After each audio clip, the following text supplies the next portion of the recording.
I think a lot of us are amazed at how quickly cover crops have caught on, and it's just everywhere you look.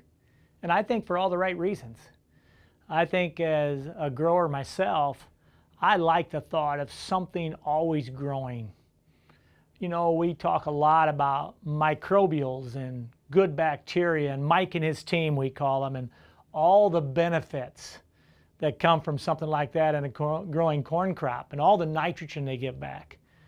And so as we think about going into fall and coming into the coming spring, what do we put on these farms?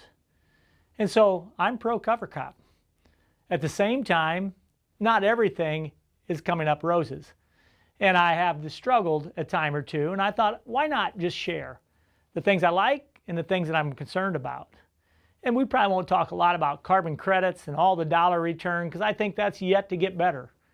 And I would be hesitant myself to sign any kind of a 5-year agreement on carbon credits and thinking what I can get per acre. But I really like the idea of something growing in our soil throughout the whole season. For myself, cover crops come in handy because we take out 2 crops really early in the fall of the season, in that August time frame. For the dairy, we're taking out corn silage. And for the seed farms, well, they start early.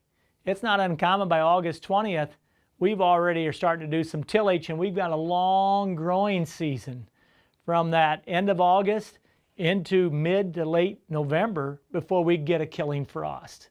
And so I get excited thinking about what can we put in there and what is the best opportunity. At the same time, not everything is extremely positive, and for us it was wheat. We went ahead and did Ben Run wheat, and we just spread it across the top with a buggy, and we went ahead and ripped it in, and it came up looking really good. In fact, as it went through the growing season, it took off with a vengeance. So I have 270 acres of this wheat on a seed farm that's going to go into seed corn. And we're working with a really good company, and they are pretty strict about getting what we call the ideal perfect seed bed. And so I'm on our team, and I'm saying, look guys, it's different what we've done in the past. In the past, we've used a lot of oats. We've also used a lot of radishes. And of course, we've done for the dairy also triticale. And I call triticale and wheat about the same kind of a crop. Yeah, one's different. Triticale is actually a cross of wheat and rye, but they grow very aggressively.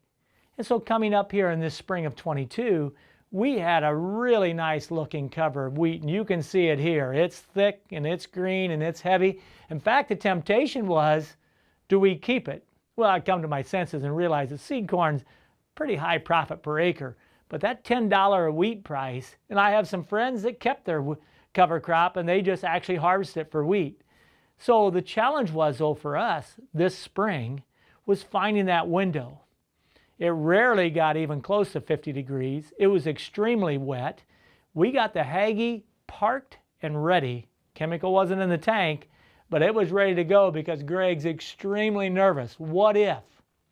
How can we continue to let this crop grow taller and taller, as heavy as it is? And I'm looking at these clumps and I'm saying, how are we going to do a tillage pass to please our seed corn company that we're growing for, because they're pretty strict on getting the perfect seed bed.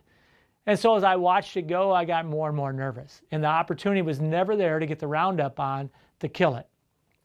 Finally, we got in and we got it sprayed, and you can see here. It's thick, yes, it's brown and it's dead, but it's massive amount of residue. So the challenge was, what do we do next? Thankfully, it's always good to have friends. I was looking at either the Joker or the 2680 Deere heavy high-speed disc, saying if we made a pass with it, could we manage these root balls and this residue, even if it took a second pass with a second operation?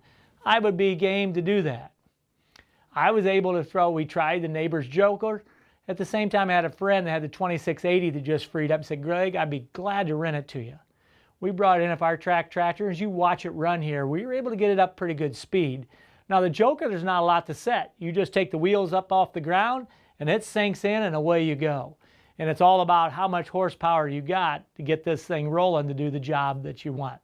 When I look at the 2680 and the Joker, my concern is with the heavy disc, notch disc, There's a lot of movement of soil. If I wouldn't have had that type of growth that you see here and all this dead material that's holding that moisture in, I probably wouldn't have run that aggressive of a disc type tool. Without question, it was the perfect tool in this case where we had a special need, but if we go broad spectrum across all of our acres, I'm probably going to stick with the 2660 or more of the Chopper Harrow from the Great Plains style tool.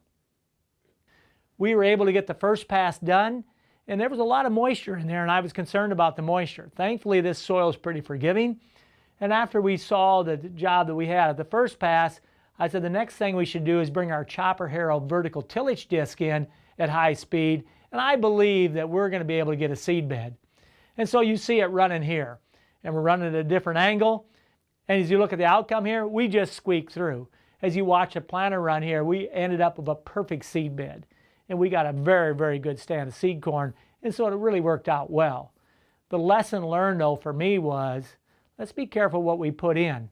Do we always know on a lot of acres of cover crop, can we get it killed in the timing that we need to get the next crop in? So for me, I'm backing away from rye and wheat.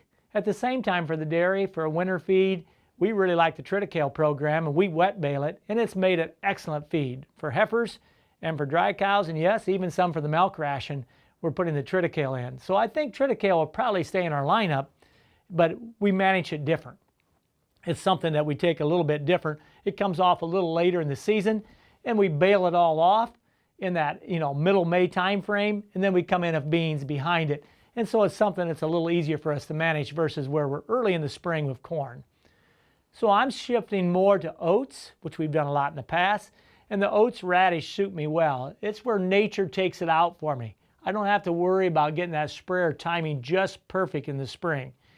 So I look at these radishes, and you can see me here as I'm working with them. A lot of growth, and the radish itself is pretty good size diameter, over 12 inches long.